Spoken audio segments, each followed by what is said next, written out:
Welcome back to Capital Connections.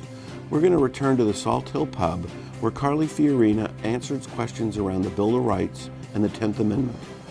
The 10th Amendment says that anything not specifically mentioned in the Constitution as a federal responsibility shall be revert back to the people and to the states and to the people. That's right.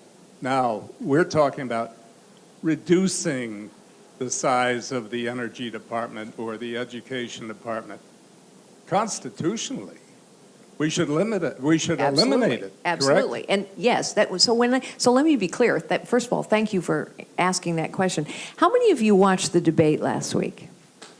All right, so you may remember that I got asked a question in the debate. And the question was, do you think the federal government should play a role in ensuring that every employee has a 401k?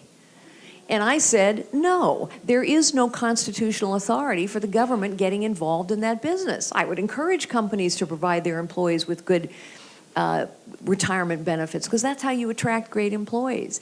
You're absolutely right. When I talk about going to zero-based budgeting and prioritizing how we spend our money, the first touchstone we must have is, what is the federal government supposed to be doing?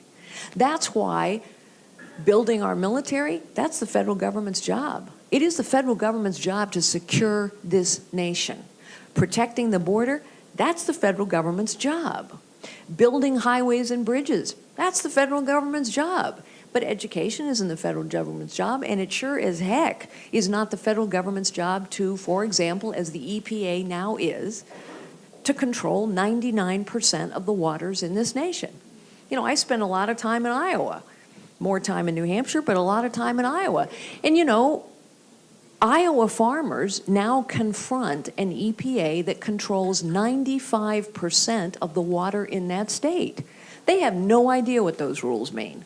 But I have seen how the EPA and the environmentalists have destroyed the agriculture industry in California. So they know what's coming. Absolutely right, sir.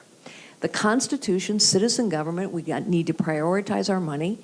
That's how you get rid of debt finally. Do the job you're supposed to do it well, do it effectively, and don't do the things you're not supposed to be doing. The issue of Obamacare also came up at the Salt Hill Pub. And so, like all of you, when the original goals of Obamacare were announced, we all thought, well, good. People are going to have access to quality, affordable health care, and we're going to cover pre-existing conditions. Of course, none of that happened. None of that worked. Because, again, clear-eyed realism. Who is it who wrote Obamacare?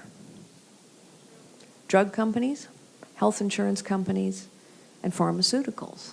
They were trying to protect their interests. And what we've ended up with is a bill that's so massively complicated, tens of thousands of pages. And what do you see going on right now? The drug companies are consolidating. The health insurance companies are consolidating. The pharmaceuticals are now consolidating. Why? Because you got to bulk up and get a lot of power to deal with big, powerful government. Meanwhile, health insurance premiums are going up, hospitals are falling out of network, emergency room visits are up, we're throwing more and more people into Medicaid, and Medicaid isn't particularly solvent, and fewer doctors are accepting Medicaid. So are we actually helping anyone? No, we are not. So we have to repeal Obamacare. We have to give to states the responsibility to manage high-risk pools. There are states that have managed high-risk pools pretty well. Yes, there are people who truly need help, and we have to provide them with the help. And then we have to try the one thing we have never tried in health insurance. What have we never tried? We have never tried the free market.